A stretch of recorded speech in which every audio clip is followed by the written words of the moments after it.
JD.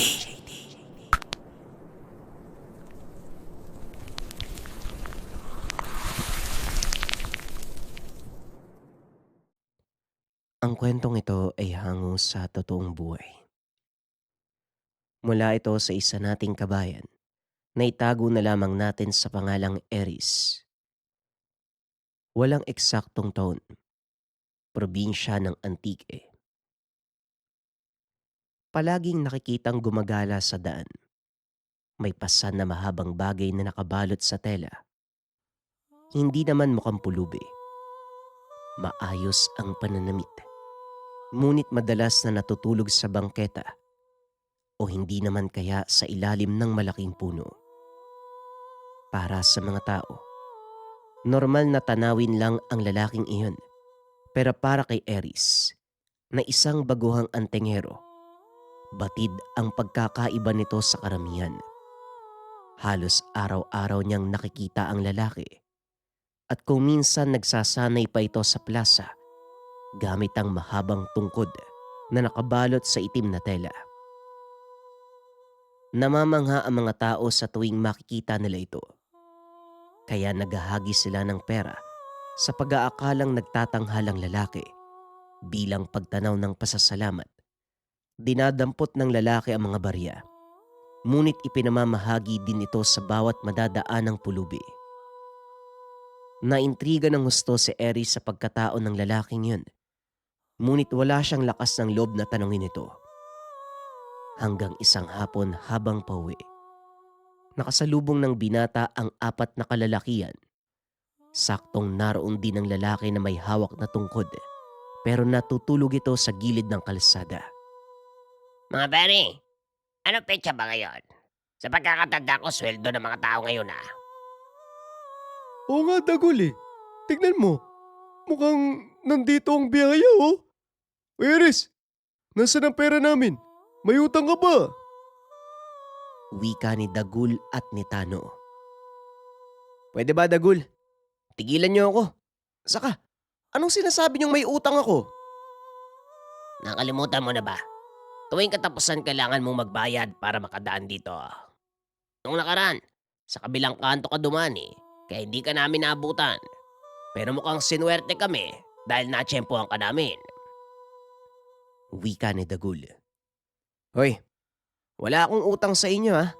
At sino ba kayo para maningil sa mga taong dumadaan dito? Tugon ni Eris. Apasira ulong to. Dagol, mukhang hindi na natatakot sa'yo ang isang yan ah. Mukhang kailangan ko sindakin uli para maalala niya kung sino ako. Naglabas ng patalim ang isa. Akmang susugod na sana nang biglang may bumato. Tinamaan ang hawak niyang kutsilyo.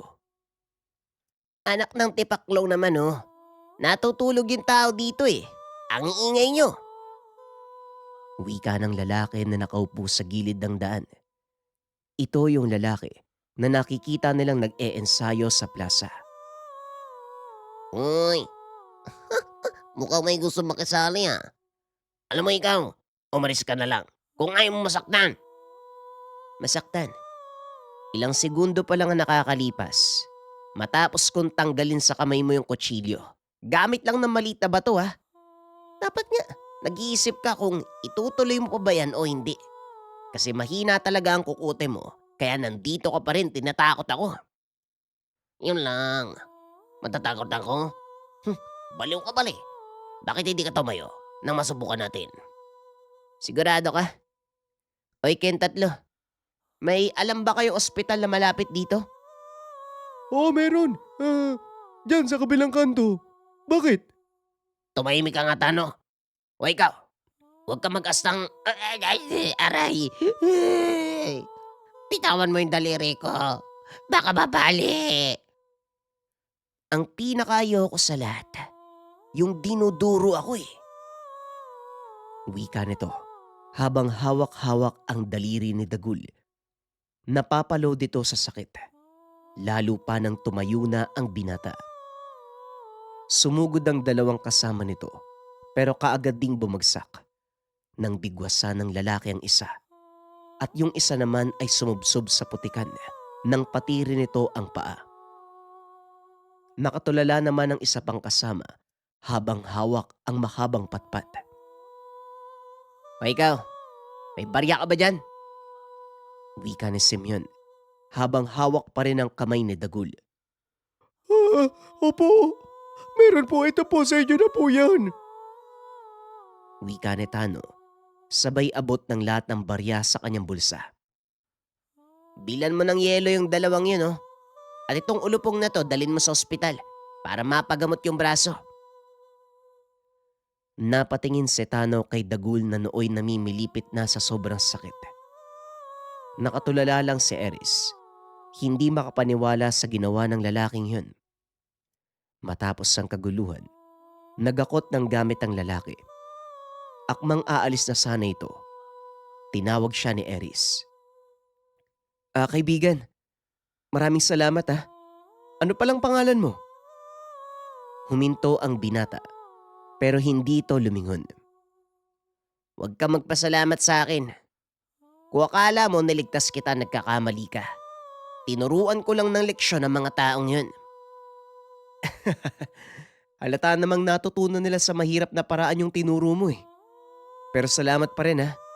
Ako nga pala si Eris. Sabi mo eh. Sige Eris, mauna na ako ah. Wika ng lalaki sabay lakad. Pero ilang hakbang palang bigla itong huminto. Tinanggal ang nakabalot na tela sa hawak niyang tungkod. Nanlaki mga mata ni Eris nang biglang itinutok ng binata ang sandata sa kanya. Saka palang napagtanto na ang bagay na daladala ng lalaki, isang napakagarang sibat. Yumuko ka! Pero hindi sumunod si Eris. Salip na natili itong nakatayo, kaya hinila ng lalaki ang kanyang damit, dahilan para sumubsob ito sa lupa. Laking gulat ni Eris nang biglang may umatungal. Parang pinaghalong iyak ng baboy at aso ang naipit na boses. Nang lingunin ni Eris, isang nilalang na kulay itim ang balat. May mahabang buntot, may 4 na kamay, ang nakadikit sa dulo ng sibat ng lalaki. Nanlamig ang buong katawan ni Eris at sa sobrang nerbiyos, nawalan ito ng malay. Nagising na lang ito nang maramdaman ang malamig na bagay na dumadampi sa kanyang noo. Oh, gising na siya, Simeon. Saan mo ba napulot yung gwapong batang yan? At saka anong nangyari?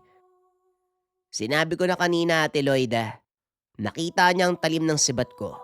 Pati na rin ang hamilik. Hindi ko siya pwedeng paalisin nang hindi napapaliwanagan ng maayos. Mabuti nga nawala ng malay yan eh. Hindi ko na siya kailangang hatawin pa. Pag-uusap ng isang lalaki at isang magandang babae. Marahang bumangon ang binata habang sinasapo ang batok. Aray, ang sakit ng batok ko ah. Anong nangyari? Nasaan ba ako? Nandito ka sa bahay namin. Ako nga pala si Loida at siya naman ang kapatid kong si Simeon. Hindi mo na kailangan magpakilala sa kanya. At ikaw naman, wala kang nakita sa mga nangyari ha. Naintindihan mo? Dahil sa oras sa may lumabas sa kwento tungkol sa akin, ikaw ang tutugisin ko. Babalatan kita ng buhay. Ibibilad sa bubong. Klaro? Huwag mo namang takutin ng ganyan yung tao. Hindi naman niya sinasadya na naroon siya sa lugar eh. Anong pangalan mo, Pogi? Ano ho? Eris ho. Halika Eris, doon tayo mag-usap sa sala. Masyadong mainit yung ulo ng kapatid ko eh. Inalalayan ni Loida ang binata papunta sa sala. Hinainan nito ng makakain. Ano ba yung nakita ko kanina? Magandang tanong. Kami ni Simeon mga manunugis. Ang nakita mo kanina, ang tawag doon hamilik. Alaga sila ng mga aswang. Teka, sandali, dahan-dahan lang ha. Hamilik mga aswang. Parang niloloko niyo ako eh. Alam kong nakakaloko pakinggan pero totoo ang sinasabi ko eh. May mga aswang na naglipa na sa paligid. At hindi sila pangkaraniwang aswang ha. Patataas na uri sila. Matataas na uri ng aswang na nagpapadala ng mga alipin para ano? Para makahanap ng mabibiktima at sa At sa palagay ko may dahilan kung bakit nasa likod mo ang hamilik kanina. Ibig mong sabihin, napili ako ng nilalang na yun para maging pagkain ng amo nila? Ganun na nga. Hindi sila basta-basta pumapatay o kumakain ng kung sino-sino lang. Pinipili nila ang mga taong may mataas na dungan dahil nakakadagdag ng lakas nila ang may matataas sa pananampalataya. Ano naman yung hamilik? Ang narinig ko lang tik-tik eh. Ang mga hamilik parang tiktik din. Ang pinagkaiba lang, ang mga tiktik sa gabi lumalabas. Samantalang ang mga hamilik, kahit tirik ang araw, naglalagalag sila. Hindi rin sila nakikita ng pangkaraniwang mga mata ha. Pero ikaw, sabi ni Simeon, nakita mo daw yung hamilik eh. Oo nga butiking may ulo ng tao. Kung yun yung tinutukoy nyo ha. Nagkatinginan ang magkapatid. Dahil ang sinabi ni Eris, kumpirmasyon na nakikita nga niya ang halimaw. Gumagabi na. Saan ka ba uuwi? Ihatid na kita. Ay hindi na kailangan. Hindi pa naman tayo lumalabas ng bayan, di ba? Oo, nandito tayo sa bayan. Pero hindi mo dapat malaman ang eksaktong lokasyon ng bahay na to. Kaya ihatid na lang kita sa plaza ng nakapiring. Dito ako lumaki no. Kahit nakapikit, kabisado ko ang bawat pasikot-sikot. Kahit yung liblib na lugar. At isa pa, bakit ko naman ipagsasabi yung lugar nyo? May punto ka nga naman, Eris. Kaya simula ngayon kasapi ka na namin. Huwag ka nang umangal ha. Wala nang atrasan to. At isa pa, para sa kabutihan mo yung pagsama sa amin. Ewan ko, bahala kayo. Sige na, hinahanap na ako siguro ng tatay ko eh. Dali-daling lumabas ang binata. Laking gulat nito dahil nasa likod lang ng bahay nila ang tahanan ng magkapatid. O hindi nabigla ka. Magkapit bahay lang tayo. Baliw din pala to eh.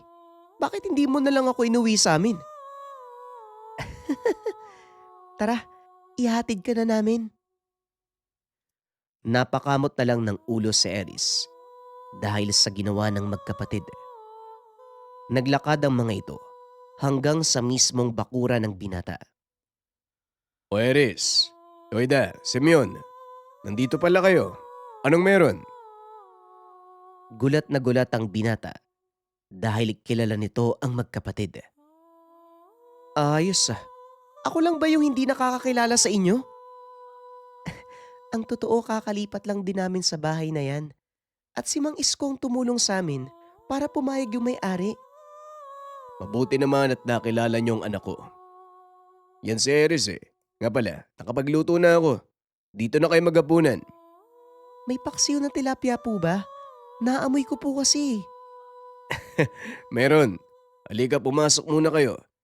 Magantay lang kayo sa sala. Tatawagin ko kayo kapag handa na ang hapag.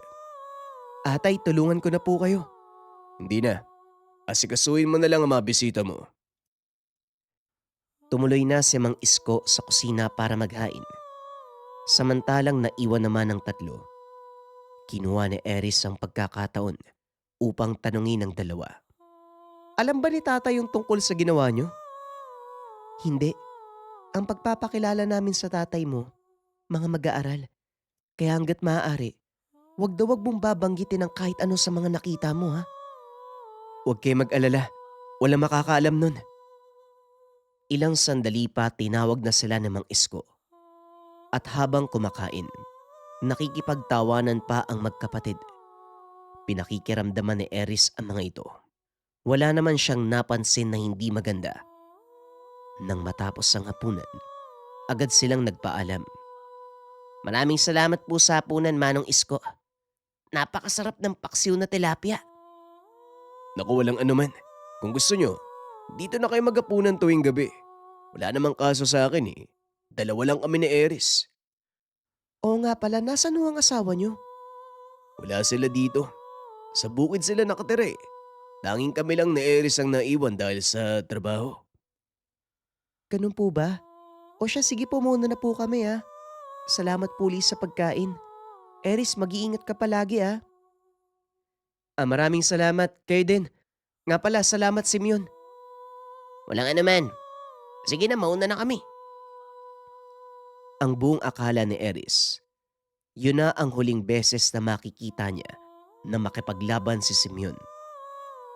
Nang mga sumunod na araw, habang nagpapahinga sa kanilang bakuran, dumating si Simeon na humahangos at sugatan. Dali-dali namang tumayo si Eris upang alalayan ng binata. Ayon dito, tinambangan sila ng isang grupo ng malalakas sa kalaban. Tinangay ng mga ito si Loida. Sakto namang wala si Mang Isko sa tahanan, kaya pinagpahinga muna ito ni Simeon sa loob. Habang nagpapahinga, isinalaysay ng binata ang nangyari. Biglaan ang lahat eh. Halos hindi ako nakapaganda. Kahit papaano nalagasan sila. Kaso lang natangay nila si Lloyd eh. Kakailanganin ko ng tulong mo, kaibigan. Hindi ko alam kung paano ako tutulong pero sige, ano bang kailangan kong gawin? Kabisado mo ang bayan, di ba? Maaari mo bang matukoy kung nasaan ang lugar na to? Ipinakita ni Simeon ang papel na naiwan na mga kalaban. Napangiti si Eris. Alam niya ang lokasyon. Ngunit nagtataka ito. Ang lugar na yun, doon nagtatrabaho ang ama. Alam ko yung lugar na to ah. Dito nagtatrabaho si tatay eh. Ano nga ba ang kailangan ng mga aswang na to sa inyo? Gusto nilang isuko ko ang sibat kapalit ng kapatid ko. Ano bang meron sa sibat na yun?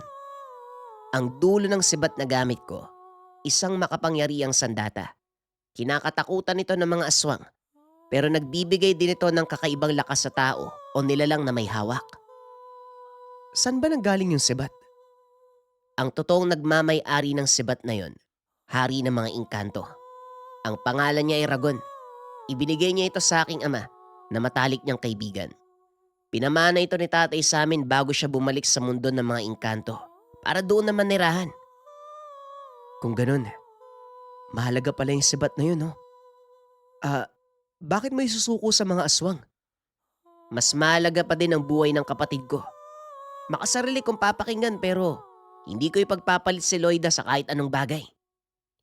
Eh di kung ganun, bawiin natin yung kapatid mo. Tara, magpapatulong tayo kay tatay. Dali-daling umalis ang dalawa. Pinunta ng lokasyon na nasa papel. Pagdating sa lugar, agad nakita ng binata ang ama kaya tinawag niya ito. O Simeon, anong nangyari sa'yo? Napaway ba kayong dalawa? Ako lang po, Manong Isko. Dinukot po si Loida at dito siya dinala.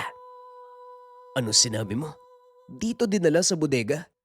Wala naman akong nakitang dinala dito ah. Maliban sa isang malaking kahon. Bantay sarado nga yun ng mga malalaking lalaki. Si Loida po ang laman ng kahon na yun, Manong. Pakiusap, hayaan niyo kami makapasok. Kung totoo man ang sinasabi niyo, anong balak niyong gawin? Ito ang kailangan nila, kapalit ng kapatid ko. Pinakita ang sibat na nakabalot sa tela. Ano naman yan? Ito po ay isang sibat mula sa kabilang dimensyon. Pasensya no hindi pwedeng buksan eh. Sa sandaling gawin ko yun, mararamdaman ng mga aswang ang presensya ng sibat. Naintindihan ko. Eris, maiwan ka dito. Kami nang bala sa loob. Nasisiraan ka ng batay, bakit mo ko iiwan? Kaya ako nga sinamahan si Simon eh. Gusto ko makatulong. Ay naku, hirap makipagtalo sa'yo. O siya, sumama ka na nga. Simeon, amin na yung sibat. Ako na magdadala. Naglakad ang tatlo papasok sa bodega. Habang papalapit sila sa malaking kahon, unti-unting tinanggal ni Mang Isko ang telang nakabalot sa sandata. Napalingon ng mga aswang nang magsimulang maglabas ng enerhiya ang talim nito. Alam mo ba kung paano gagamitin ang sandatang ito, Simeon? May kaunting nalalaman pero hindi perpektong kaalaman, Manong. Kaya mabuti pa, isuko na lang natin. Tama si Simeon, tay. Ang mabuti pa isuko na lang natin sa kanilang sibat. Sigurado namang tutupad sa pangako yung mga yan eh. Sa tingin mo ba tutupad sa kasunduan ng mga aswang? Pues, diyan ka nagkakamali, Eris. Nagulat si Eris. Alam ni Mang Isko kung ano ang mga kalaban. Napangiti naman si Simeon. Bigla niyang naalala kung sino si Mang Isko. Kaya pala pamilyar kayo eh. Kayo si Isko, ang kaibigan ni tatay. Tama ka, Simeon. Kaibigan ko ang iyong ama. At alam ko kung saan nanggaling ang sibat na ito. Sa totoo lang, minsan ko na rin ginamit ang sandata. Kaya dyan lang kayo. Ako na ang bahala. Naglakad ang Ginoo palapit sa 6 na katao habang unti-unting tinatanggal ang telang nakabalot sa sandata. Laking gulat ng mga kalalakian dahil bigla itong hinagis ni Mang Isko pataas. Sinuntok ang isa sa mga kalalakian. Eksaktong pagbagsak ng sibat ay sinipa niya ito. Tumalsik papunta sa isa pang lalaki, dahilan para tamaan ito sa dibdib. Dali-daling binunt ng Mang Isko ang sandata, iwinasiwas na parang parte ng kanyang mga kamay. Bawat tamaang kalaban, kagad nagiging abo. Nagawa nitong talunin ang 6 na aswang at napalaya si Loida. Ngunit nang palabas na ang mga ito sa bodega, nakasalubong naman nila ang isang lalaki. Ito ay may kasamang hamilik. Sumenya sa mga alaga. Sinugod si Mang Isko.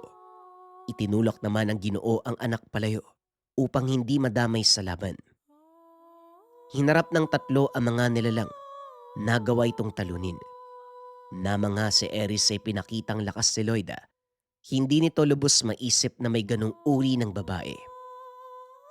Maging si Simeon, nagpakita din ng kakaibang lakas.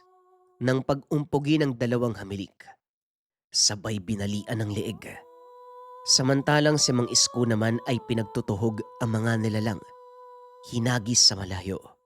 Sinugod din ng mga ito ang lalaking nag-utos sa mga hamilik na noon ay papatakas na sana. Ngunit dahil sa bilis ni Mang Isko, nagawa nitong ibato at patamaan ng sibat ang kalaban. Tumarak ito sa likod na naging sanhi ng pagkamatay. Magsilbi sana itong babala sa kanila. Salamat Manong Isko. Mabuti na lang at nandito kayo.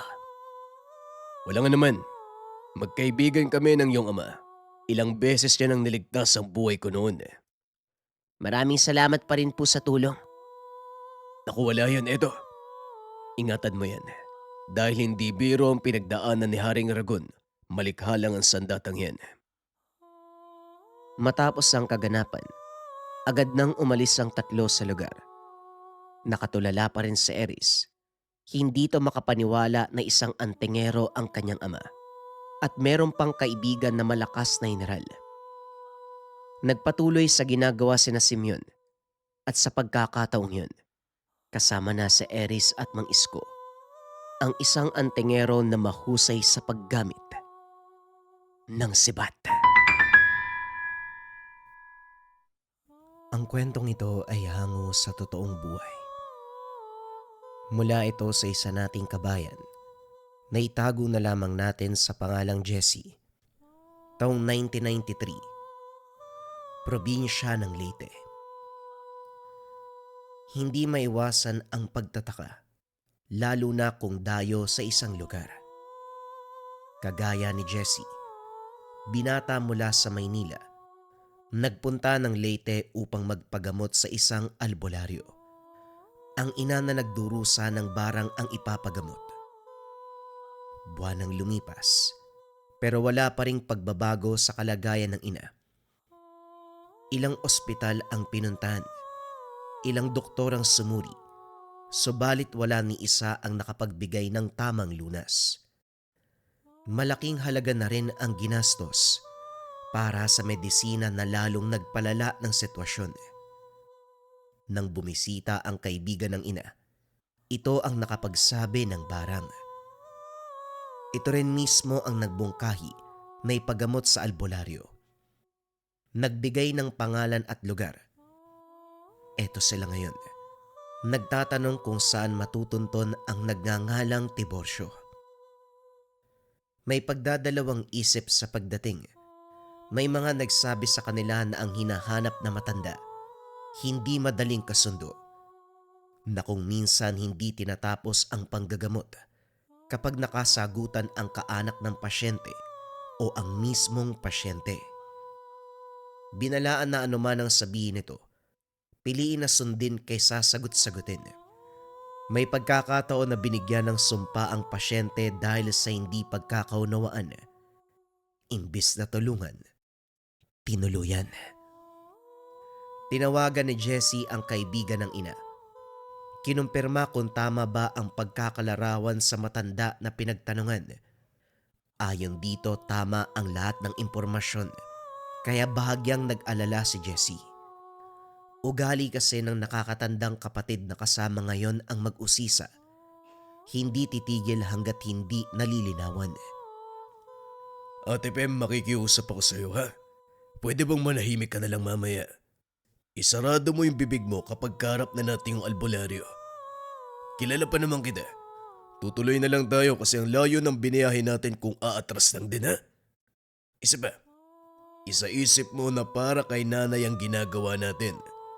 Maliwanag ba? Wika ni Jessie. Kung makapagsalita parang ang sama ko ah. O siya, ito na yung sityo na tinuro ng tambay. Alin ba dito yung tahanan ng albularyo? Kubo raw pero kalbo naman ng lahat ng bahay oh. Tinignan ng binata ang paligid. Sinuri ang bawat tahanan. Hindi naglaon na tukoy ang bahay ng albularyo. Ang sabi ng pinagtanungan sa daan, may bungo ng ibon at pusa sa bukana ng bakod. Paglapit doon ay wala namang sumagot sa loob. Nakailang ulit sa pagtawag kaso parang walang tao. Hindi nagtagal umandar ang topak ng kapatid. Ayaw nito na maghintay at masyadong mainipit. Dumampot ng bato. Kinalampag ang bahagi ng bakod na yari sa yero. Kagad siyang pinatigil bago makabulabog. Subalit naagaw ang atensyon ng albularyo.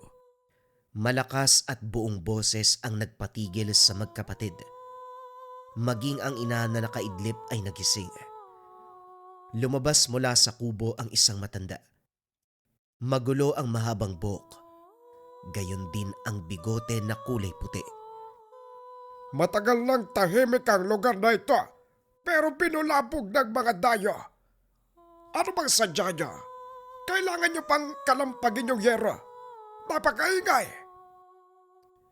Wika ni Mang Tiborcio. Nandyan lang pala kayo, ang tagal nyo pang sumagot eh.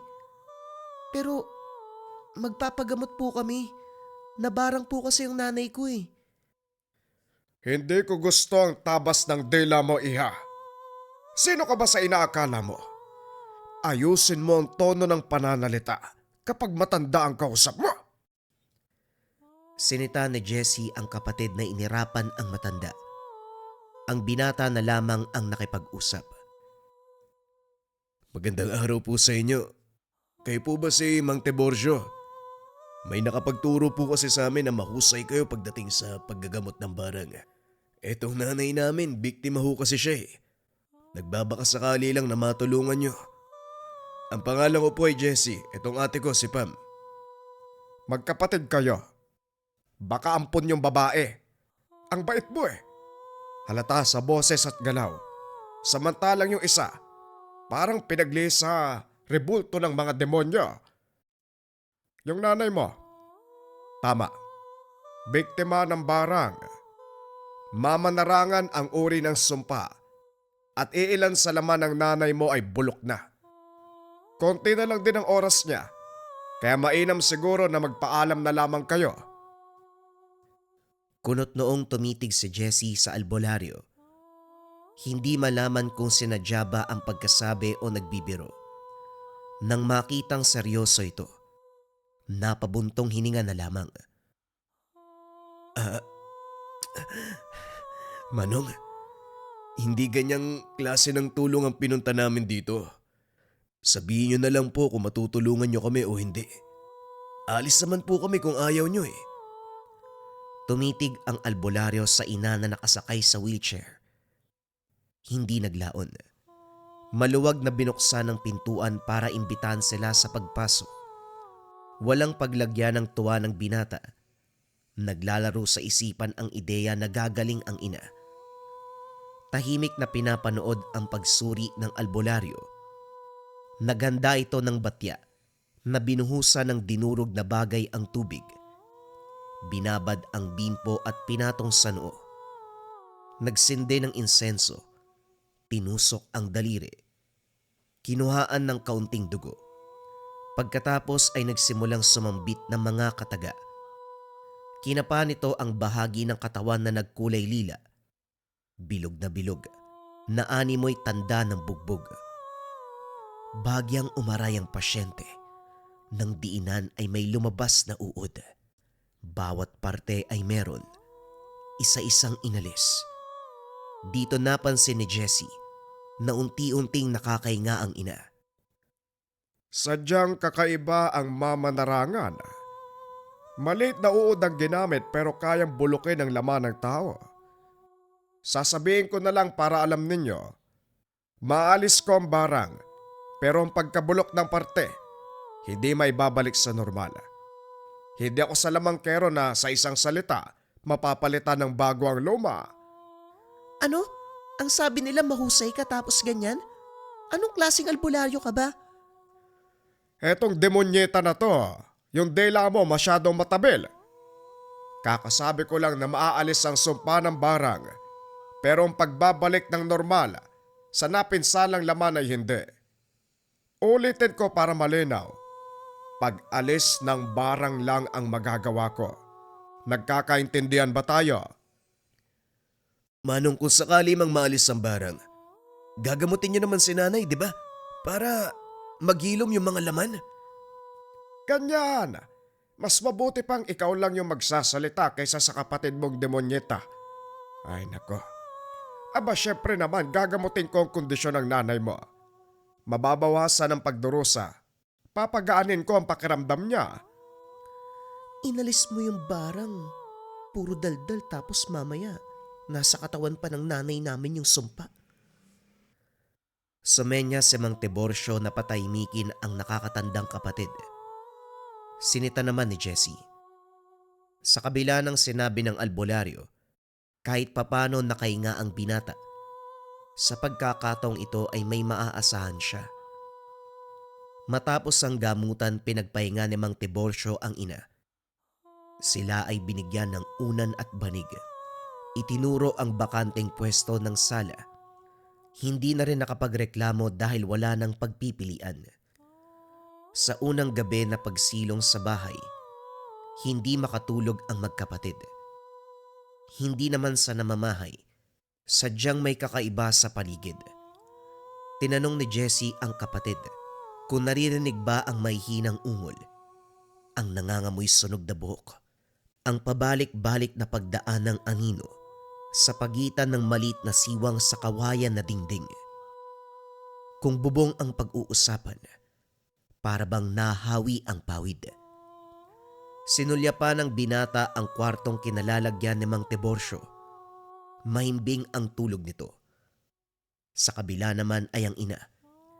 Silang dalawa ng nakakatandang kapatid ay panay palitan ng tingin. Parang may halimaw sa lugar na to ah. Natatakot na ako eh. Patuloy sa pagmamasid si Jessie. Sumenya sa kapatid na huwag mag-ingay. Nang makatsyempo, dahan-dahang gumapang sa may bintana upang silipin ang nangyayari sa labas. Mayabong ang damo sa bahaging iyon, pero malinaw na nakikita ang nakatayong nilalang. Hindi maunawaan ng binata kung paanong nagkaroon ng ganong klase ng katawan. Hanggang tuhod lang nito ang mga halaman na kung ikukumpara sa tangkad niya ay lampas sa bewang. Isa pang napansin, mahaba ang braso na malapatpat. Ang mga daliri ay parang manipis na kahoy. Mahaba ang buhok na sumasabay sa galaw ng hangin. Hindi naglaon-nag-iwas ng tingin si Jessie nang lumitaw ang malaapoy na nanlilisik na mga mata. Nagmamadali sa paggapang pagbalik ng higaan, sabay talukbong ng kumot. Makaraan ng ilang sandali naliligo ng pawis ang magkapatid. Hindi na halos makahinga sa ilalim ng kumot dahil sa init. Idagdag pa ang umaalingasaw na amoy. Hindi nagtagal. Maririnig ang ingay na parabang pintong sumasayad sa sahig. Dahan-dahan, nakakakilabot. Sinundan ito ng may hinang pagtawa. Matinis ang boses. Inakala ng dalawa na sila lamang ang nagdurusa sa kababalaghan. Hindi pala. Umalingaw-ngaw ang boses ni Mang Tiborcio, kasabay ng kalampag ng bakal. Malakas ang boses habang nagmumura. Pinapakitang galit. Binuksan ang bintana. Hinagis. Binagsak ang mga bote ng alak. Maging ang gasera sa tabi ay hinagis na rin. Mga peste! Mga put! Na! Subukan mong lumapit. Tatadtarin kita ng pedong-pedo. Ayos ka mambulabog, kitang nagpapahinga matanda.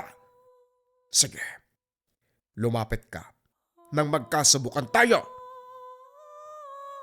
Tumahimik ang paligid sa mga oras na yun. Umaalingaw-ngaw sa buong dako ang boses ni Mang Tiborcio. Malutong ang pagmumura. Sunod-sunod, naanimoy sukdulan ang galit sa mundo. Saka lang huminto sa pagbabasag ng maubos ang bote.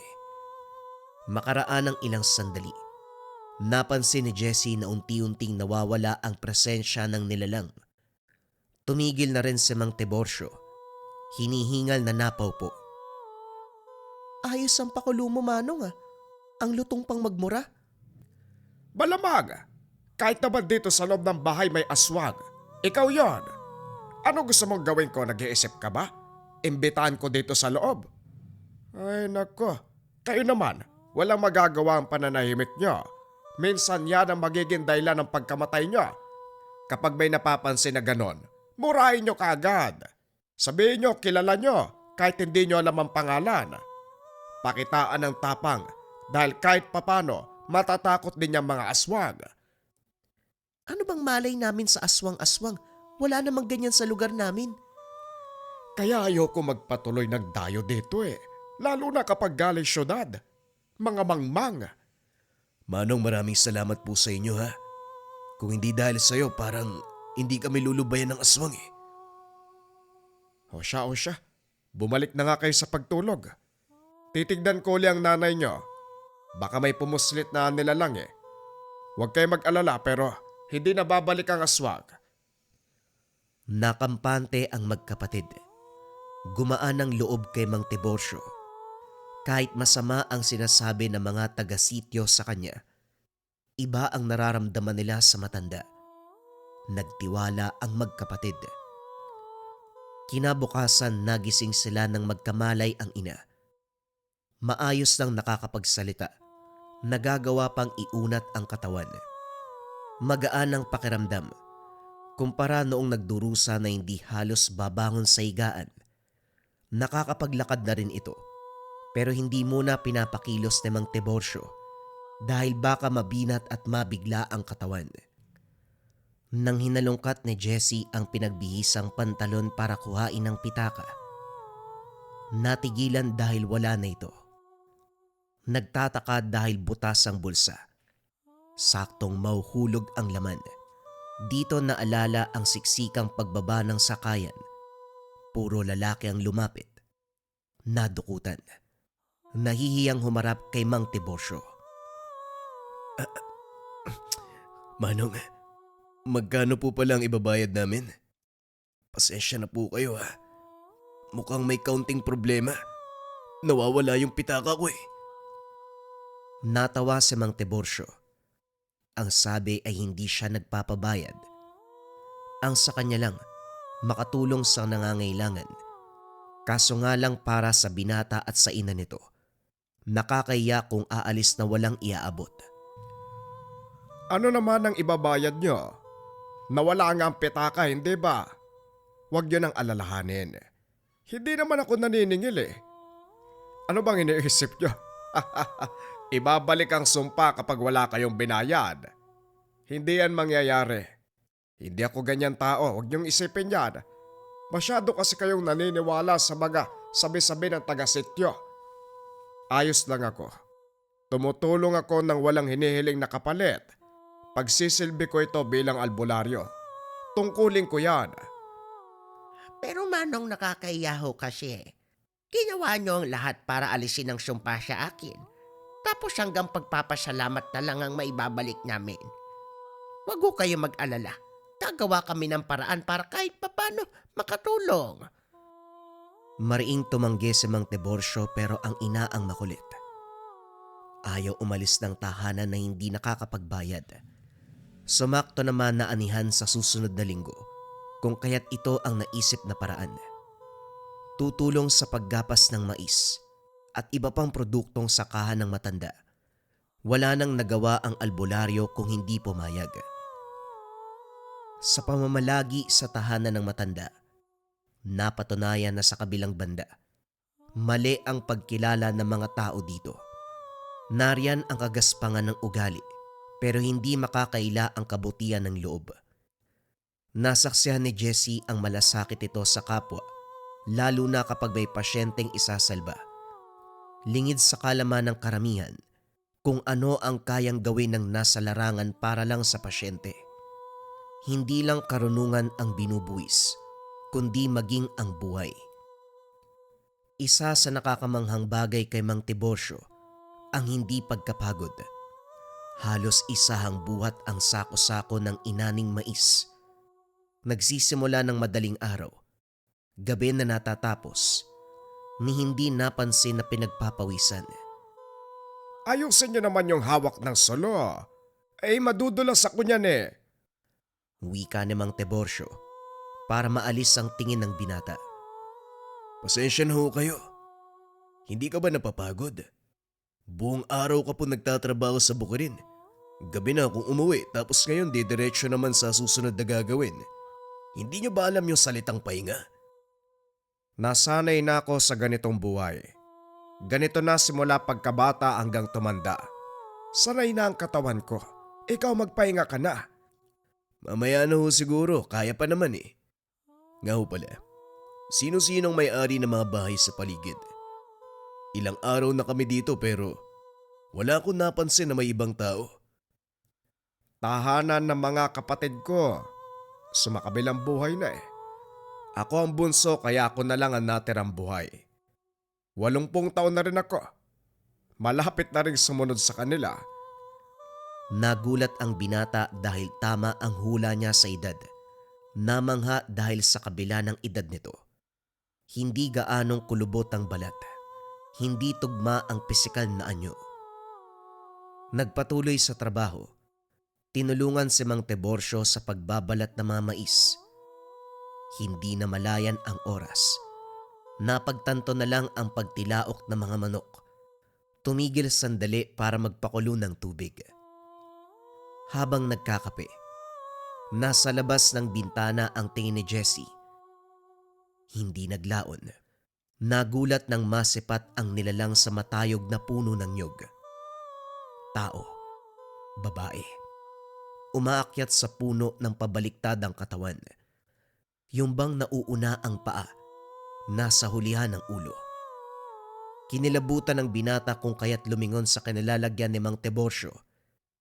Hindi kailangang sabihin dahil nakita din ito. Yan ang baling tutuwad. Uri ng aswang na nakabaliktad habang umaakyat ng puno. Tinuring ng karamihan dito sa Leyte na isang alamat o kwento. Pero para sa akin totoo. Yan ang ebidensya. Buhay na buhay. Ilang ulit ko nang nakita pero hindi ko kilala kung sino talaga yan. Isa pa, wala na akong pakialam. Dahil hindi ko naririnig na mayroong biktima sa lugar eh. Umakyat lang naman ng puno, hindi lumalapit dito para magasik. Napatitig si Jessie sa kinaroroonan ng aswang. Pero kagad din nag-iwas ng isara ng matanda ang bintana. Nagbigay ito ng babala na kapag nakita muli ay huwag titignan, pansinin o kahit isipin man lang dahil malaki ang tsansa na mapapansin ito. Magiging biktima pa. Hapon na nang matapos ang pag-alis ng mais sa bawat busil. Mano-mano kung kaya't matagal. Ilang sako pa lang din ang natapos. Sa puntong ito, Nautusang magakot ng busil at balat patungo sa kabilang sitio. May negosyante na bumibili nito para ipakain sa baka. Habang pauwi ay may nakasalubong na ali. Nakasalampak sa lupa. Nakasunod ang tingin sa binata. Hindi maunawaan ang emosyon ng mga mata dahil sa ilang ulit na pagsulyap. Para bang lalamunin siya. Binilisan ang lakad hanggang sa hindi na nakita. Subalit kahit wala na ito, naroon pa rin ang pakiramdam. Napansin ni Mang Tiborcio ang pananahimik ni Jessie. Iniisip pa rin ng binata ang nakasalubong na babae. Kagad namang nagkipit balikat at sinabing baka guni-guni lang. Tumango na lamang pero duda ang albularyo. Napansin din na parang hindi magsasalita ng katotohanan kung kaya't ito na mismo ang nag-usisa sa sariling pamamaraan. Pinunta ni Mang Tiborcio ang negosyanteng pinagdala ng balat at busil ng mais. Wala naman siyang kahinahinalang napansin maliban sa partikular na bahagi ng daan. Siya ang tipo ng albularyo na malakas ang pakiramdam sa natitirang bakas ng nilalang sa isang pwesto. Hinimas ang lupa at tinikman. Kagad dinura ng malasahan. Sa kabilang banda napangiwi si Jessie nang makitang tinikman ng albularyo ang lupa. May ideyang tumatakbo sa isip dahil ang pwestong iyon ay kinalalagyan ng ale kanina. Lihim na nagpasalamat sa mabilisang aksyon ng matanda. Sumunod siya nang tinahak nito ang daan pauwi. Bago maghapunan, napansin ni Jessie na hindi mapakali si Mang Tiborcio. Panay ng silip sa bintana. Ilang ulit sinuri kung maayos ang pagkakasara ng pinto. May itak na nakasugbit sa tagiliran at ang nakaagaw ng pansin ay kwintas. Isang bato na kulay lupa. Parang nasisiraan na ng bait yung kaibigan mong matanda. Tawagin mo kaya para magapunan na tayo. Para isang ligpit lang ng pinagkainan. Sinita ng binata ang kapatid. May ideya ito sa kinikilos ng matanda. Kaso nga lang hindi sigurado sa eksaktong dahilan. Gayunpaman ay sumalo ito sa kanila. Naunang matapos si Mang Tiborcio. Sa hagdanan ng kubo pumwesto ng upo. Nakahawak sa itak. Bumubuka ang bibig na parang may binubulong sa hangin. Hindi nagtagal dumakot ng lupa at tinikman. Nagmamadali sa pagsindi ng mga sulo. Tinarak palibot sa tahanan. Nagbaon ng matutulis na kawayan. Ang kilos na ito ang pinagtataka ni Jessie. Isa pa, walang sinasabi sa kanila. Manong, matanong ko lang po sana, ano bang nangyayari? Bakit nagsindi kayo ng solo paikot sa tahanan? Ano po bang meron? Iho, makinig kang mabuti sa akin. Siguraduhin mong nasa loob lang kayo ng kapatid at nanay mo. Ano mang ingay ang maririnig mula sa labas, huwag papansinin. Huwag niyo rin pakinggan. Magbingi-bingihan kayo. Huwag niyong bubuksan ang pintuan o bintana kahit boses ko pa ang marinig niyo. Nagkakaunawaan ba tayo? Ano po bang meron? Yung ale na nakasalubong mo kanina ay isang balintutuwad. Sinabihan kita na huwag mong tignan sa mata. Huwag mong pansinin. Pero naramdaman ko na lumabag ka. Hindi kita sinisisi. Nasaan yung tao yon kaya wala kang ideya. Tandaan mong mabuti ang sinabi ko. Sa loob lang kayo. Magbingi-bingihan anuman ang maririnig sa labas. Hindi nyo kailangan magbukas ng pintuan dahil ako mismo ang gagawa ng paraan kapag tapos na ako. Hindi na nakapag-usisa ang binata nang isara ni Mang Tiborcio ang pintuan. Nanlamig ang katawan sa salita nito. Dahan-dahang tinipon ang kapatid at ina. Sinabihan ng mga ito tungkol sa bili ng albularyo. Walang nakapagtanong dahil natatakot. Katulad ng sinabi ni Mang Tiborcio, may ingay sa labas. Yung tipo ng ingay na sa unang rinig ay kikilabutan maging ang kaluluwa. Idagdag pa ang alulong ng aso sa hindi kalayuan at dahil malakas ang apoy ng mga sulo sa labas, rumirehistro ang anino sa dingding. Maliban sa figura ng albularyo, meron pang isa. Isang babae na bahagyang nakayuko. Mahaba ang mga kuko. Tumutulo ang laway. Buhagag ang buhok. Kakaiba ang galaw. Tahimik nilang pinapanood ang galaw ng mga anino. Hindi man aktwal na nakita ng bakbakan. Sa pamamagitan ng rumirehistrong anino ay may ideya sa kaganapan. Malupit ang galawan ni Mang Tebosyo. Hindi may kakaila ang bilis ng halimaw, pero nauunahan niya ito sa lahat ng pagkakataon. Susugod pa lamang ito. Siya naman ay sinasalubong ang atake. Ilang ulit nagpaulan ng kalmot pero lahat ng ito ay naiwasan. Nang humagupit ang mahabang dila, dito naisahan ang albularyo. Naguguluhan din si Jessie dahil ang dila nito ay hindi naman umaabot sa kinalalagyan ng matanda pero batay sa kilos. May sumasakal. Hindi nagtagal, iginalaw ng nilalang ang dila. Kasabay nito ang pagtilapon ni Mang Tebosyo. Sa puntong ito kumatok ang nilalang. Tinangkapang gamitin ang boses ng albularyo. Walang nakinig. Walang nagbukas. Naging tuod na rin ang mag-ina sa labis na panlalamig. Lumakas ang kalampag na parang tatanggalin ng pintuan. Bago mangyari, nakagante si Mang Tebosyo. Tumagos ang itak sa katawan ng halimaw, kaso naibalik din sa pamamagitan ng kalmot. Gayunpaman hindi ito alintana. Sinaksak ng sinaksak ang nilalang. Hindi naglaon ay nalupig din ito. Nagbukas ang pintuan. Bumungad ang sugatang si Mang Tebosyo. May bakas ng sakal sa leg. Napuruhan ng kalmot ang balikat na umabot sa braso. Si Jessie ang nagsisilbing manggagamot alinsunod sa gabay ng albularyo. Sa kabutiang palad na agapan naman, pinakuha lamang ng lupa, binulungan ng orasyon at saka nilunok. Titig na titig ang binata. Nagtatanong ang mga mata kung paanong nakakagamot ang lupa.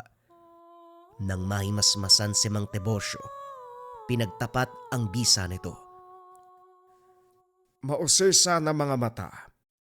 Mabuti yan, iho, nang malaman mo mga bagay-bagay. Napapansin ko rin ang pagtatanong mo sa kwintas at tungkol sa ginagawa ko sa lupa. Tinitikman at nilulunok. Ang ritual ng pagtikim ay para malaman kung sino ang kaaway. Kung nariyan ba siya sa lugar o papalapit pa lang. Ang pag-ihip ng orasyon, paglunok, nagsisilbing gamot sa espiritual na sugat at pinsala ng kaloob-looban. Lahat ng ito ay parte ng pamamaraan ng tangan ko. Ang mutya ng lupa. Pinakita lamang ito ni Mang Tebosyo. Hindi nila pwedeng hawakan. Namangha si Jessie. Napakalalim ng kaalaman ng albularyo. Ang buong akala ay hanggang panggagamot lang. Yung pala, may tangan na mutya. Mabilis gumaling si Mang Tebosyo. Ilang ulit nilapatan ng gamot at orasyon ang sugat. Nang magawa ng kumilos, nagpaalam na susuriin ang paligid kung may naiwan mang bakas ang aswang. Hindi nakasama si Jessie, hindi pumayag ang albularyo. Pagbalik nito, dito niya binahagi ang mga nasaksihan. Habang sinusundan ng bakas, naabutan nito sa isang sitio kung saan meron pang kasamang kauri. Hindi inasahan ni Mang Tebosyo na marami ang lahi, pero hindi siya natakot. Nabigla lamang sa dami. Naghihingalo ang balintutuwad na nakalaban. Naghamon pa ang kapwa mga aswang, bagay na hindi inurungan ng matanda. Nang magsimula ang aktwal na laban, hindi nagawang makalapit ng nilalang. Dumakot ng lupa si Mang Tebosyo. Inihipa ng orasyon ng hangin sabay hagis nito. Nang tumama ay naging tuod na lamang matapos maparalisa ang katawan. Kagad siyang bumagsak. Hindi makapaniwala ang angkan. May humahakbang para sumugod pero pinigilan ng isang matanda. Malakas at malinaw ang bigay na babala. Ang kaharap natin ngayon ay mataas na uri ng antingero. Saksi tayong lahat sa ginawa niya sa ating kauri. Kung susubukan niyong manlaban, hindi malalayo na uubusin tayo ng matanda. Kaunti na lamang ang lahi natin. Huwag na tayong mag-aksaya ng buhay.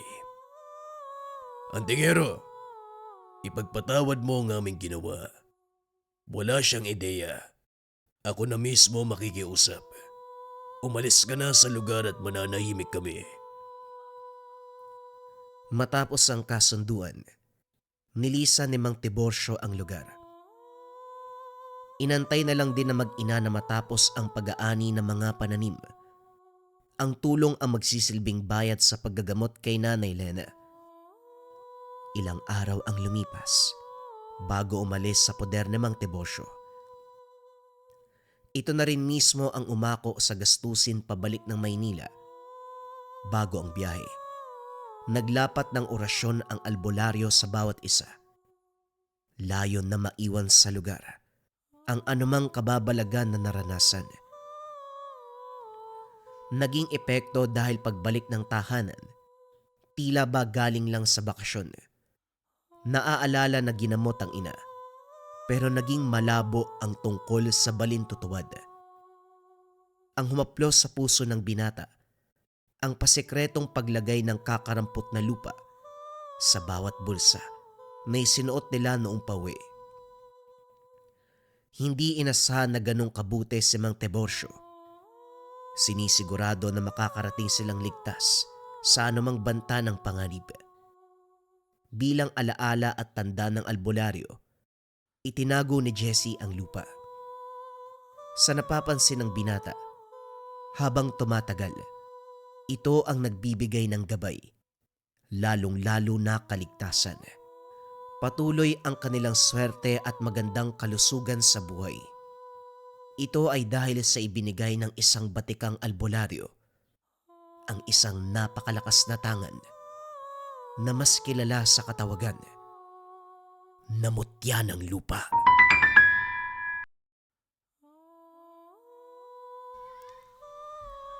Ang kwentong ito ay hango sa totoong buhay. Mula ito sa isa nating kabayan na itago na lamang natin sa pangalang Ronnie. Taong 1999, Southern Cebu. Hindi maunawaan ni Ronnie kung bakit sinasabi ng lola niya na kakaiba siya sa lahat. Palagi nitong sinasabi na meron siyang kakayahan na hindi kayang taglahin ng sino man sa edad niya. Paslit pa lamang ito na ang naririnig. Ngayong namulat na sa realidad, ito pa rin ang sinasabi. Minsan pa iniisip na baliw ang matanda kung ano-ano ang sinasabi. Nakatayo ang tahanan sa gitna ng malawak na talayban habang sa unahan ay kakawayan. Paminsan-minsan lang may mapapadaan. Walang kapitbahay na malapit dahil ang buong lote ay pagmamay-ari ng yumaong lolong lumad sa lugar. Ang sabi ni Lola Gimena, kinakatakutan ang lolo dahil sa taglay na kakayahan. Walang malinaw na paliwanag kung paano naging malakas. Ang sabi lang ay hindi basta-bastang tao. Sa tuwing itatanong naman, ang isasagot lang malalaman niya balang araw. Sa paglipas ng panahon, nagkaedad na itong si Ronnie. Sa puntong ito nanghina ang lola dulot ng katandaan, kaya naglakas loob na magtungo ng bayan para makapagtrabaho. Namasukan bilang kargador sa merkado. Dito nakasalamuha ang iba't ibang klase ng tao. Dahil sa pisikal niyang pandak, idagdag pa ang kulay ng balat na itim at kulot na buhok. Suki ng pangungutya. Walang araw na hindi siya pinagkakaisahan. Gayunpaman minabuting wag lumaban dahil kilala niya ang sarili. Sa oras na piliing magalit, walang sino man ang uubra. Nagpakumbaba siya, hindi pinansin ang panglalait. Kaso nga lang, humantong sa punto na nasagad na ang pasensya ni Ronnie, lalo na ng tawaging agta. Direktang tumutukoy sa kapre na nakatira sa malaking puno. Wala siyang ideya kung bakit ito ang ginagamit na pangungutya, gayong higante ang nilalang. Hoy, Agta! Ang liit-liit mong tao, ang lakas mo magbuhat. 2 sako yung dala mo. Nag-aangas ka ba? Wika ni Paeng. Buhat-buhat sa magkabilang balikat ang sako ng bigas. Nagbuntong hininga si Ronnie upang pigilan ang inis. Paing, pwede ba tumabi ka muna? May pasan pa akong bigas, nagmamadali yung pumakyaw nito eh. Padaanin mo ako bago pa ako pagalitan ng amo natin. Tugon ni Ronnie. Aba, ayos ah. Sumasagot na siya. Kailan ka pa natutong sumagot ha? Ang liit-liit mong tao eh. Ang sarap mong tirisin. Natawa sa sinabi ni Paeng.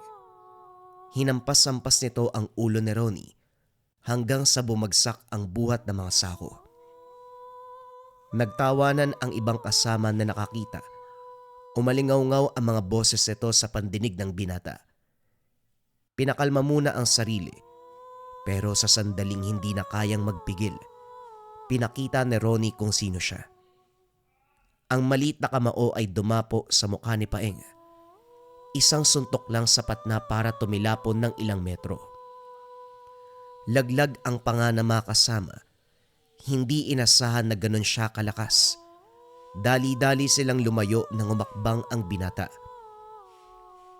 Pasensya ka na. Pero hindi ko na masikmura yung ginagawa mo sa akin. Oo, malita kong tao. Pero walang binatbat ang laki ng katawan mo sa taong tulad ko. Isang salita pa mula sa'yo, hindi lang pagdurugo ng ilong o pagkabasag ng mukha ang matatanggap mo sa susunod. Maliwanag ba, Paeng? Walang pagdadalawang isip na tumango si Paeng. Gumapang ito palayo sa takot. Dali-daling binuhat ni Ronnie ang sako ng bigas at dinala sa paglalagyan. Pagbalik sa tindahan, kinausap siya ng amo. Sa puntong ito tinanggal sa trabaho. Hindi inasahan ng binata na magkadugo pala ang may-ari at si Paeng. Nalinawan siya sa inaasta nito dahil sa isang salita lang, mapapasunod ang amo. Gayunpaman, tumawa na lamang si Ronnie. Hindi kawalan sa kanya ang pagkawala ng trabaho. Bago umuwi sa kanila, naglibot muna sa lugar. Naghahanap ng bakanting pwesto na pwedeng pasukan. Naroon siya sa malayo, yung hindi abot ng tingin ni Paeng. Sa kabutiang palad, isang bigasan ang tumanggap sa kanya. Pinagbuhat lamang ng isang sako upang mapatunayan na kaya ang pagiging trabador. Natuwa ang bagong amo dahil sa liit ng pisikal na anyo, kayang-kayang pasanin ang mga sako. Pagbalik ng tahanan, naabutan si Lola Gimena na nagbubungkal ng lupa. Pero sa sandaling napalingon sa kanya, dali-dali ring tinabunan. Hindi na nakapagtanong dahil iniba ang usapan. Kapag ganito ang kilos ng matanda, hindi na siya nangungulit pa. Iha, wala ka pa rin bang nararamdaman sa panahong ito? Yan bang hindi mo maintindihan kung ano nangyayari sa sarili mo? Wika ni Lola Gimena. Nagtatakang napatitig si Ronnie sa kanya. Mababakas ang sabik sa mukha nito na malaman ang kasagutan. Bukod po sa palaging galit ang mga katrabaho ko, wala naman po. Bakit niyo po pala naitanong? Wika ni Ronnie. Nagbago ang reaksyon ng mukha ng matanda. Dapat sa mga oras na ito, nararamdaman mo na ang presensya ng iyong gabay. Ito ang sinabi ng lolo mo bago ipasa ang mutya ng sikpin. Ilang taon na nakalipas, dapat taglay mo na ang kapangyarihang ito.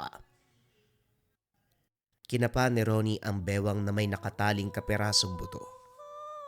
Ngayon lang naalala ang bagay na ito. Sinasabing nagmula sa buto ng sigbin. Hindi siya naniwala nung una dahil para sa kanya. Katulad lamang ito ng habak na taglay ng mga kabataan upang magsilbing proteksyon sa anumang banta ng mga elemento. Subalit ngayon, nalinawan sa sinabi ni Lola Gimena. Ang sigbin sa Kabisayaan ay sinasabing mas mabangis sa anumang aswang, ibang uri ng lahi ng sigbin. Ang taglay nitong anyo ay isang pusa, pero ang laki ay mayahalin tulad sa aso. Palihim kong kumilos, maliksi, hindi mauhuli kahit antingero o albularyo ang tutugis. Kung pagbabatayan ang lugar nila, hamak na marami ng insidente na may kinalaman sa nilalang na ito. Halos taon-taon, nakakarinig ng pambibiktima sa partikular na daanan, doon malapit sa kawayan na nasa tabi ng kalsada. Kakawyan ang baging ito. Walang bahay na malapit. Nakakakilabot ang pakiramdam. Kapag sasapit ang takip silim o hindi kaya naman dapit hapon, wala nang maglalakas loob na dumaan o gumawi sa bahaging iyon. Lola, pwede bang tama na yung pananakot nyo? Kinikilabutan ako sa sinasabi nyo eh. Anong mutya? Ang mutya, Lola, nagmumula yan sa yaman ng kalikasan.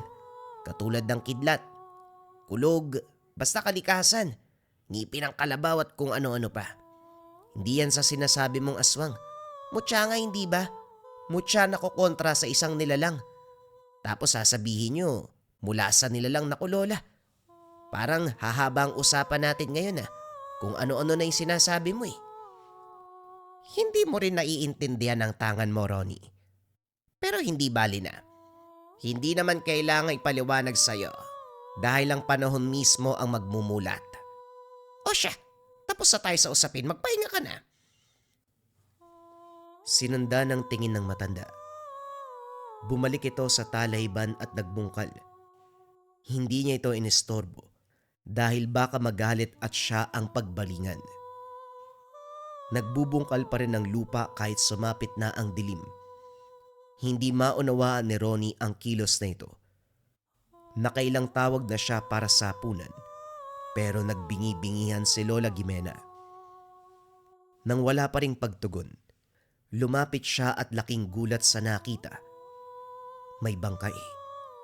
Hindi na ito mapaliwanag dahil pera-peraso ang buto. Punit ang damit. Pasimple itong inahon ng matanda sa hukay. Napapigil ng hininga si Ronnie nang umalingasaw ang amoy. Lalong kinilabutan nang makita ang bungo. Lola, bangkay po ng tao yan Kanino naman po yan? Labi ito ng Lolo Rosalmo. Dito siya sa lupain inilibing. Ako lang din ang nakakaalam dahil ako naman ang naghukay at naglibing sa kanya. Ito ang kapares ng hawak mong mutya. Wala itong bisa dahil namayapa na ang lolo mo. Yang nasa iyo malakas. Kaso nga lang, kailangan mong pukawin ang taglay niyan. Dapat sa panahong ito gising na yan Nalalapit na ang pananalasa ng animal, kaya dapat handa ka. Tinitigan ni Ronnie ang binigay nitong peraso ng buto na inalungkat sa tabi ng yumao. Kapareho ng tangan niya pero magaan. Ang nasa kamay, may kabigatan na ayon kay Lola Gimena. Ganon din kabigat ang kakaharaping responsibilidad ng nagtatangan. Nasabi na ito noon pa man, pero hindi seneryoso sa pag-aakalang katuwaan lamang yon ng matanda. Ngayon na napapadalas ang pagbanggit, unti-unting napukaw ang atensyon. Lola, totoo po ba talaga yung sinasabi niyo? Natatakot na ako na naguguluhan Para saan po ba yung tinatangan kong buto? Kasi kinukumpara ko Yung ibang mga bata may gamit naman na ganito pero iba yung itsura ng kanila. Ibig sabihin ba, mula talaga to sa sigbin? Ilang ulit ko bang sasabihin sa'yo?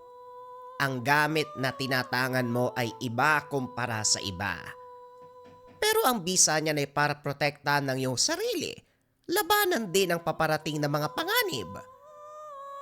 Si Lola naman kung makasabing mga paparating na panganib, parang sobrang daming dadating ah. Natatakot na tuloy ako. Abay, ewan ko sa'yo. Kanina pa ako nagpapaliwanag eh. Hindi ka pa naniniwala. Damuhong to. Pumasok ka nga sa bahay. Muna kang kumain. Ayusin ko ang labi ng lolo mo. Tumulong na lamang si Ronnie. Kumuha ng lumang kaban. Doon isinilid matapos balutin ng tela ang mga buto. Sa paglipas ng oras, malalim na ang gabi. Pero nakadungaw pa rin sa bintana si Ronnie. Lumalanghap ng sariwang hangin kasabay ng pagmamasid sa paligid.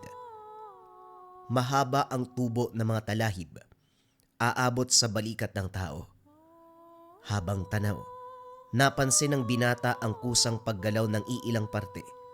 Parang inaararo ng mabilisan ang mga talahib. Sinundan nito ng tingin hanggang sa malinaw na nasipat ang nilalang. Sa unang tingin isa itong aso, pero katagalan ay nagiging pusa. Ang nakakakilabot pa ay nakaliyad. Mababa ang mga paa sa unahan kumpara sa likuran. Nakatayo ang buntot, maging ang mga tenga at nanlilisik ang mga mata. Dahan-dahang umatras ang binata kasabay ng pagsara ng bintana. Kaso nga lang, paglingon ay nasa harapan ng halimaw. Nanlumos si Ronnie.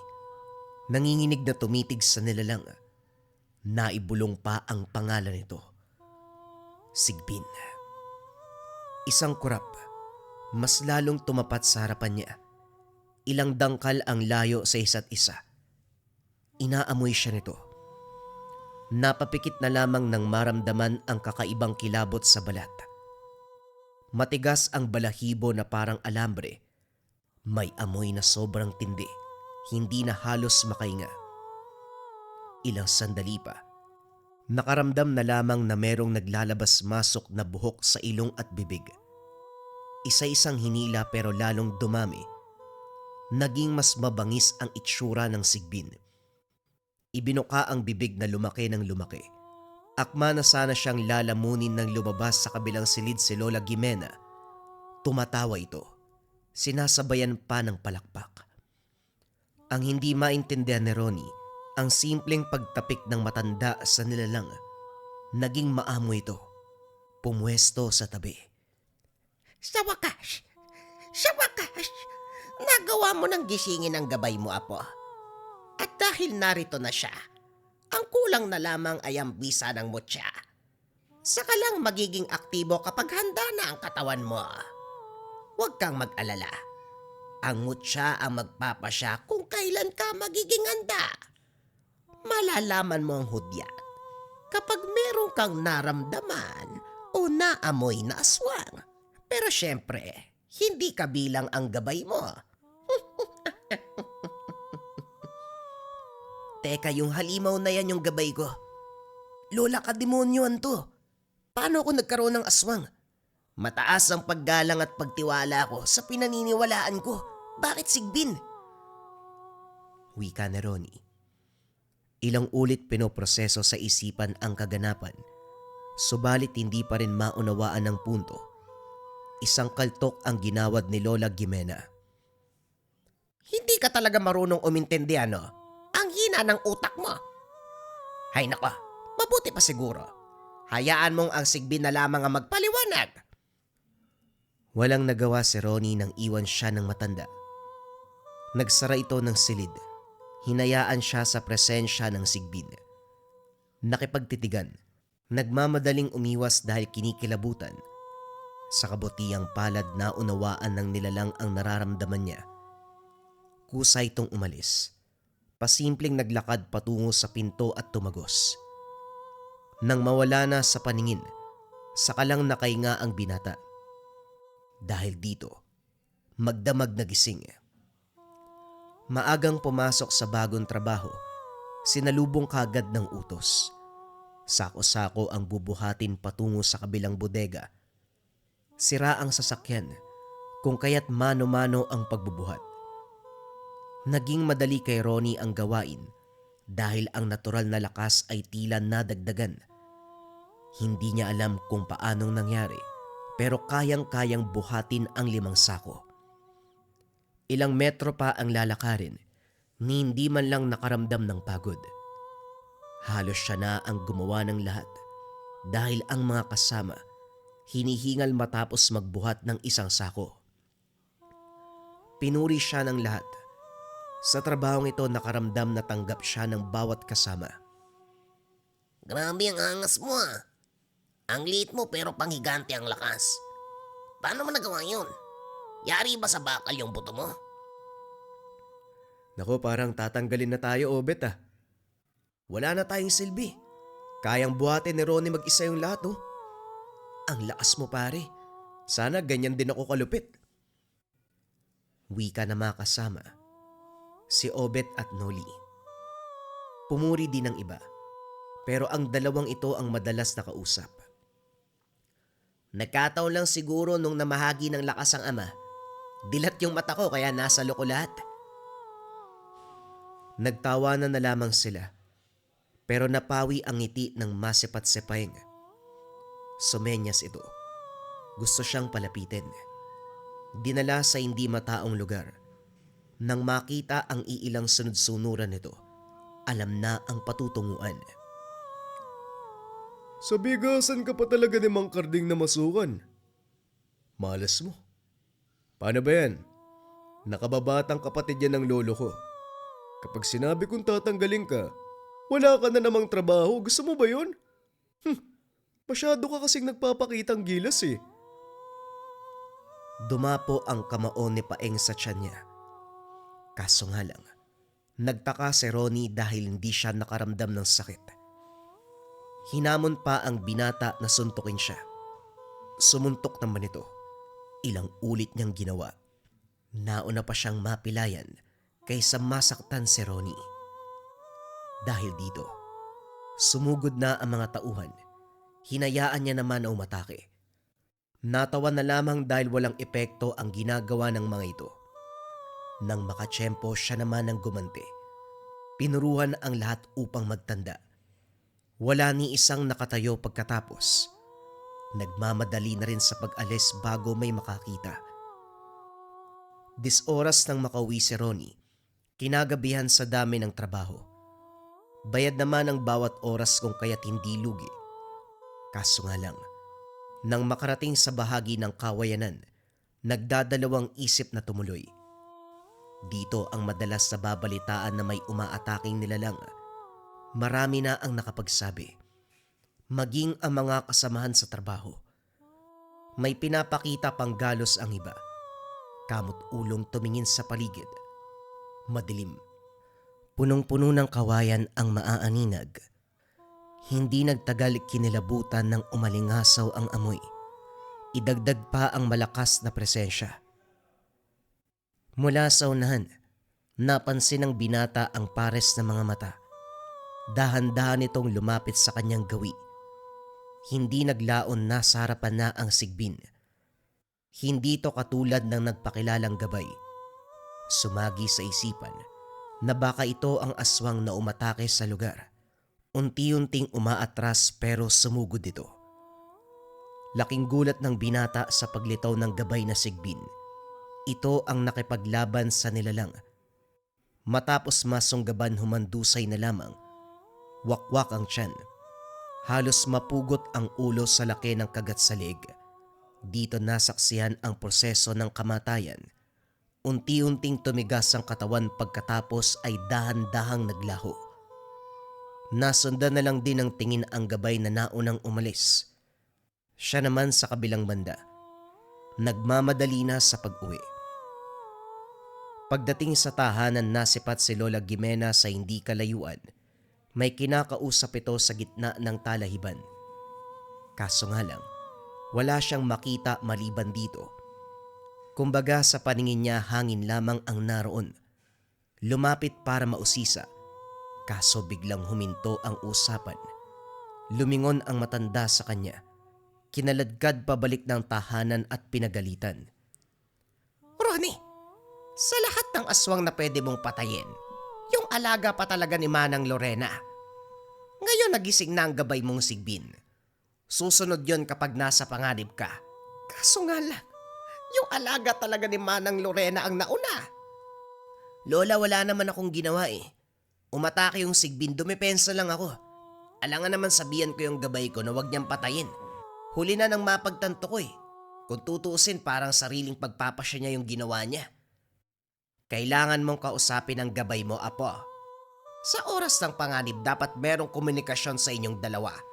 Sa ngayon humanda ka dahil palapit na ang sakuna. Ilang beses ko nang narinig yung sakuna na yan. Ano po ba talaga yan? Bagyo? Lindol? Baha? Huwag ka nga magpatawa, Ronnie. Ang sinasabi kong sakuna, paglusob ng iba't ibang uri ng nilalang. Nakaugalian yan kapag may susunod ng tagapangalaga. Isa sa pinakadelikado ang nilalang na ito, kung kaya't sa unang yugto pa lang na magtatangan, susubukan na ang kakayahan. Dito malalaman kung karapat dapat ka nga pa. Napabuntong hininga si Ronnie. Napailing dahil hindi inaasahan na ganito ang magiging takbo ng buhay. Gusto lang naman sanang makaraos sa araw-araw, pero mabigat na responsibilidad ang biglang pinasan. Sa puntong ito, napansin ng binata ang biglaang paglakas ni Lola Gimena. Noong nakalipas na mga buwan, hindi na ito halos makabangon, pero ngayon daig pa ang kabataan sa pagkilos. Sa paglipas ng mga araw may umaaligid. Iba-iba ang amoy. Iba't iba ang bigat at banta ng presensya. Dito na rin napansin ng binata ang pagbabago ng sarili. Aktibo na ang mutsyang tangan. Mabilis ang galaw. Nadadagdagan ng lakas at higit pa rito, malalaman kung may nilalang sa paligid. Kagaya sa mga oras na ito. Mababang uri ng aswang ang nakaantabay. Hindi maintindihan ni Ronnie kung bakit wala siyang takot na lumabas para harapin ito. Sumalubong ang halimaw. Dali-daling sumugod. Otomatikong kumilos ang kamay ni Ronnie para sakalin ito. Pagkatapos ay binalibag sa talayban. Nilapitan. Pinagsusuntok hanggang sa mabasag ang bungo. Labis ang galit sa pagkakataong ito. Hindi naman nakulangan dahil may lumitaw pa na aswang. Nakipagbuno pero kagaya ng una, humandusay matapos paulanan ng kamao. Wasak ang bawat buto sa ulo. Nang mapatingin sa unahan, naroon ang gabay na Sigbin. Nakatitig lamang sa kanya. Simula pa lang ito, Ronnie. Sa susunod mas marami ang dadating. Siguraduhin mo lang na Hindi natapos ng matanda nang biglang umubo. Nagtataka rin dahil nung nakaraan ay bigla itong lumakas. Pero ngayon ay nanghihina na naman. Mabilis ang pagbagsak ng kalusugan. Nangayayat. Nanamlay. La, ano po bang nangyayari sa inyo? Bakit parang nagkakasakit kayo? Bigla kayong lalakas tapos bigla din kayong manghihina. Ganito siguro kapag malapit ng mamaalam. Kaya ikaw, siguraduhin mo na aalagaan ang sarili at harapin ang bawat hamon ng buhay bago ako mamayapa. Hindi nakapagsalita si Ronnie. Sumikip ang dibdib matapos marinig ang habilin. Sa muling pagsapit ng gabi, 10 oras nakauwi galing sa trabaho, napahinto sa kawayanan ng maramdaman na may kasunod. Iba't iba ang bigat ng presensya. Hindi naglaon sumugod ang aswang. Tumama ang kuko nito sa mukha ng binata pero hindi nagtamo ng sugat. Bago makaganti ay may dumating na isa pa. 2 halimaw ang karap. Maitim ang balat ng mga ito. Nanlilisik ang mga mata. Hindi nagtagal nagsimulang gumapang ang buhok patungo sa kanya. Pumulupot sa leeg. Naglabas-masok sa ilong at bibig. Subalit walang epekto ang mga ito kay Ronnie. Pasimpleng hinila ang buhok at sinakalang aswang. Nabali ang leeg nito sa matinding pagkakahawak. Naalerto ang isa. Hindi naglaon ay umatungal. Naglabasan ang grupo ng sigbin. Nang titigang mabuti ang halimaw, sa isang iglap sumagi sa isipan ang imahe bilang tao. Walang iba kung hindi si Manang Lorena. Sumugod ang alagad nito, pero hindi nakalapit nang lumitaw ang gabay na sigbin. Hinarap nito ang kauri at walang kahirap-hirap na tinalo. Ganun na lamang ang pagsigaw ng aswang sa tanda ng galit. Ilang sandali pa bumalik sa anyong tao. Talagang ikaw ang sumunod sa yapak ni Rosala. Nasa tugo niyo ang pagiging maras. Noong kapanahunan niya, siya rin ang umubos ng mga alaga ko. Ngayong ikaw naman, lapastangan ka. Manang pasensya na po Hindi ba kayo naman yung nauna? Kung sana sinabihan mo ang mga alaga mo na wag akong unahan, hindi tayo abot sa ganito. Ibang klase rin ho kayo Akala ko normal na tao. Ang dami mo palang inaalaga ang demonyo. Lalong sumama ang tingin ng matanda. Nasundan na lamang ng tanaw ni Ronnie nang kusay itong umalis. Nang maglaho ang gabay na sigbin, tinahak na rin ang daan pauwi. Ito ang huling pagkikita sa matanda. Hindi na ginabi sa trabaho si Ronnie, kung kaya't wala na ring naganap na kababalagan. Kaso nga lang, si Lola Gimena ngayon ay nasa masamang kalagayan. Butot balat na parang unti-unting hinihigop ang lakas at laman. Hindi makapagsalita, hindi makakilos. Nakaratay na lamang. Wala ring maunawaan si Ronnie sa pangyayari dahil wala ni isang manggagamot ang pumayag na masuri ang matanda. Sa tuwing may kausap, mababakas ang takot sa mga ito. Mang Polyon, ipapatingin ko lang naman si Lola Gimena bakit parang natatakot kayo? Manggagamot ka naman hindi ba? Suki ka dito sa bigasan. Pagbigyan niyo na ho ako. Iho, unawain mo sana na hindi ako nagtataglay ng mataas na katungkulan. Kakarampot lang din ang kaalaman ko. Hanggang sa ordinaryong sakit lang. Kung mangasa ko mangialam sa kalagayan ng lola mo, hindi malayong sa susunod na araw, paglalamayan ang bangkay ko. Ronnie, pagpasensyahan mo na. Ikaw na lamang ang umintindi sa lahat ng sinasabi ko. Masyadong malang buhay para isugal sa delikadong sitwasyon. Tugon ng manggagamot bago nagsara ng pintuan. Nang masipat ni Ronnie ang bukana ng kakawyan, nakita na naroon si Manang Lorena. Napagtanto na kaya hindi pumayag ang nilapitang manggagamot dahil sa banta ng matanda. Hindi masisi ang mga ito. Gusto lamang protektahan ang sarili.